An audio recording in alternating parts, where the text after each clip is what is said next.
العرب هم أكثر من ينتظرون الحرب العالمية الثالثة، وينتظرونها بشغف، وبنوكهم تعج بالربا، وشوارعهم تعج بالمحرمات، والزنا حدث ولا حرج، والحرام حدث ولا حرج، وقطيعة الأرحام حدث ولا حرج. وكأن الحرب العالمية الثالثة التي ينتظرها العرب على شغف هي ستطال المشركين والكفار، أما نحن فعباد الله الذين لا خوف عليهم ولا هم يحزنون. أحبتي، حينما أمر الله بهلاك قرية عاد الملك ينادي: يا رب إن فيها رجل صالح. قال: به فابتدئ. قال الله: بهذا الرجل الصالح فابتدئ.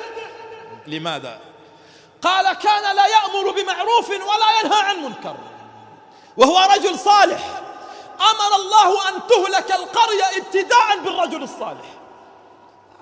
يرى الزنا وساكت، يرى الربا وساكت، يرى المحرمات ويقول: ليس لي علاقة، ليس لي علاقة. رجل صالح لكن ليس لي علاقة بمصائب الناس. قال: به فابتدئ. أحبتي، أقول في الختام: يا أيها العرب، يا أيها المسلمون، الحرب العالمية الثالثة ابتدأت منذ زمن وأنتم نائمون. ابتدأت يوم أن وصل عدد الشهداء في سوريا إلى 1,000,000 شهيد. ابتدأت الحرب العالمية الثالثة. ابتدأت يوم أن مات ويموت من الجوع كل ساعة طفل، يموت طفل كل ساعة من اليمن. ابتدأت الحرب العالمية الثالثة. ابتدأت الحرب العالمية الثالثة يوم أن وقف بوتين البارحة رئيس روسيا الذي يأمر طائراته أن تلقي القنابل والبراميل على رؤوس أهل إدلب وأهل حلب في الشام. وقف البارحة في المسجد الأموي الذي أبيد عن بكرة أبيه، ووقف بجوار قبر من؟ تصور بجوار قبر من؟ قبر يحيى عليه السلام.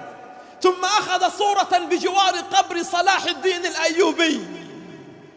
صلاح الدين الأيوبي يوم أن حرر المسجد الأقصى قال لمن احتل المسجد الأقصى: قال: أقسم لكم أنكم لن تعودوا للمسجد الأقصى ما دمنا رجال. ما دام أن هناك رجال لن تعودوا للمسجد الأقصى.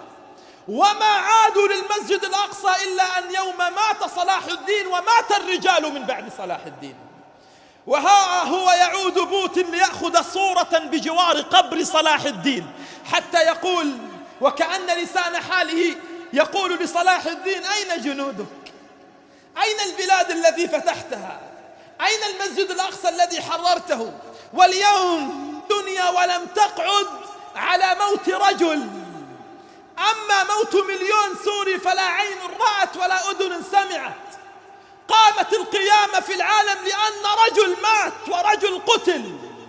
أما عن من يقتل بمئات الآلاف في اليمن وفي سوريا وفي ليبيا وفي العراق فلا عين رأت ولا أذن سمعت. وأقول كلمة حق وأختم بها. أقول: جزى الله من دعم فلسطين ومن قدم لفلسطين خير الجزاء، ولا جزى الله من قتل أهلنا في إدلب، ولا جزى الله من قتل أهلنا في العراق، ولا جزى الله من قتل أهلنا في اليمن. جزى الله من قدم لفلسطين ولو طلقة رصاص واحدة، ولا جزى الله من سب أمنا عائشة، ولا جزى الله من سب أبي بكر وعمر. أقول: أحقا دماء الأبرياء نسيت؟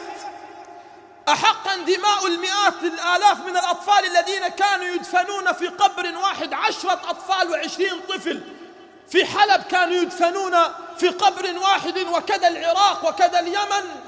هذه الدماء نسيت، وما أشعل العالم إلا قتل رجل. هذه الإنسانية الكاذبة في زماننا، وهذا العالم الكاذب في زماننا. ولكن لا نقول إلا لا حول ولا قوة إلا بالله، وإنا لله وإنا إليه راجعون. وعند الله تجتمع الخصوم، وعند الله تجتمع الخصوم.